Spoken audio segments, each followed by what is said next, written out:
आपण समस्त को स्वागत करुछि मु Smita learn in pipeline channel को आमे जानिछंती ए चैनल ले आमे विशेष व्यक्ति मानकर जीवनी विषय जानती आज वीडियो रे सेही भली जणे विशेष व्यक्ति जीवनी जानिबा मात्र 10 धाड़ी रे आरंभ करिबा। एडवर्ड जेनर जणे इंग्रजी चिकित्सक तथा वैज्ञानिक थिले। प्रथम सफल टीका विकसित करिबा पई प्रसिद्ध। अष्टादश शताब्दीर शेष भागरे तांकर अद्भुतपूर्ण कार्य स्मॉल पॉक्स उपरे केंद्रित होइथिला, जहा एक भयंकर रोग सारा विश्व में मृत्युहार सृष्टि करथिला। जेनेट देखिले जे गोपाल माने काउपॉक्स रे आक्रांत होइथिले। एहा एक सामान्य रोग स्मॉल पॉक्स प्रति रोग प्रतिरोधक रूप में काम करि पारिथिला। 1796 मसीह से जड़े 8 वर्षर बालक जेम्स फिप्स को काउपॉक्स इंजेक्शन दे तांकर सिद्धांत परीक्षा करथिले।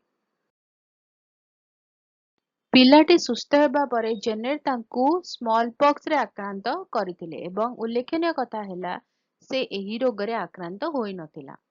एही परीक्षणनु जणा पड़िला जे काउपॉक्स स्मॉल पॉक्स विरुद्ध रे रोग प्रतिरोधक शक्ति प्रदान करथिला एवं जेनेर एही प्रक्रिया को टीका रु टीकाकरण बोली कहिथिले। प्रारंभिक संदेह सत्वे जेनेर का कार्य ग्रहणीय हैला एवं स्मॉल पॉक्स टीका बहुल भाबरे व्यवहृत हैला, जहा द्वारा 1980 सुधा ए रोग दूर हो जाइथिला।